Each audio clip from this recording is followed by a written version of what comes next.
চাঁদপুরের পদ্মা ও মেঘনা নদীর অভয়াশ্রম এলাকার ৬০ নল নদী থেকে চরভৈরবী পর্যন্ত প্রায় ৭০ কিলোমিটার এলাকা জুড়ে জাল ফেলা, মাছ আহরণ, ক্রয় বিক্রয়, মজুত ও পরিবহন সম্পূর্ণ নিষিদ্ধ থাকবে। মাছ ধরা বন্ধের এই সময়ে নৌকা ও জাল মেরামতে প্রস্তুতি নিচ্ছেন জেলেরা। এই ২ মাস মাঠ পর্যায়ে বাস্তবায়নে থাকবে জেলা প্রশাসন, মৎস্য বিভাগ, নৌপুলিশ, কোস্টগার্ড ও নৌবাহিনী। সবচেয়ে বেশি বিপাকে পড়েছেন চাঁদপুর সদর, হাইমচর, মতলব দক্ষিণ ও মতলব উত্তরসহ ৪ উপজেলার ৪৭,০০০-এর বেশি নিবন্ধিত জেলে। এবারে খাদ্য সহায়তা পাচ্ছেন ৩৯,৪০০ জেলে। তবে সরকার মাসে ৪০ থেকে ৮০ কেজি চাল বিতরণের ঘোষণা দিলেও তাদের মতে কিস্তির চাপ ও সংসারের দৈনন্দিন খরচের তুলনায় এটি যথেষ্ট নয়। আমরা জেলেরা জেল ভাত খাই। আমাদের সমস্যা হলো এখন এই কিস্তিগুলি কিভাবে বন্ধ করা যায়, এটার জন্য সরকার যদি কোনো অনুমতি কিছু করতো তাহলে আমাদের সুবিধা হতো। অভিযান আগে দিয়ে আমরা জাল উঠিয়া লাই, জাল ফলা উঠিয়া আমরা অসরপ্রাপ্ত হয়ে যাই।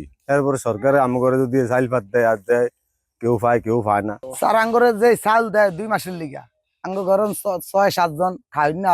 এই লগে যদি কিছুটা খরচ আঙ্গরে দিত তাহলে আঙ্গ সহযোগিতা হইতো। নিষেধাজ্ঞার সময় জেলেরা সচেতনতার পাশাপাশি আইন মেনে চলা ও আইন শৃঙ্খলা বাহিনীর তৎপরতা বাড়াতে হবে বলেন জেলা মৎস্য বণিক সমিতি।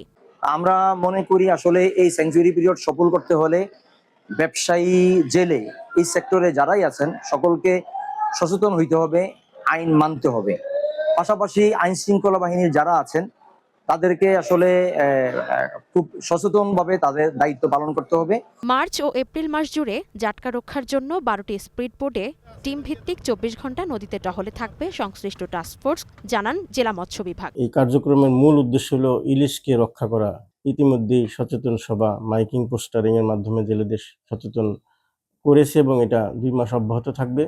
সাথে সাথে আমাদের জেলা টাস্কফোর্স কমিটির মাধ্যমে মোবাইল কোর্ট এবং অভিযান এটা সার্বক্ষণিক আমরা এরকম পরিচালিত করব। নিষেধাজ্ঞা অমান্য করলে ১ থেকে ২ বছর পর্যন্ত কারাদণ্ড অথবা ৫,০০০ টাকা জরিমানার বিধান রাখা হয়েছে।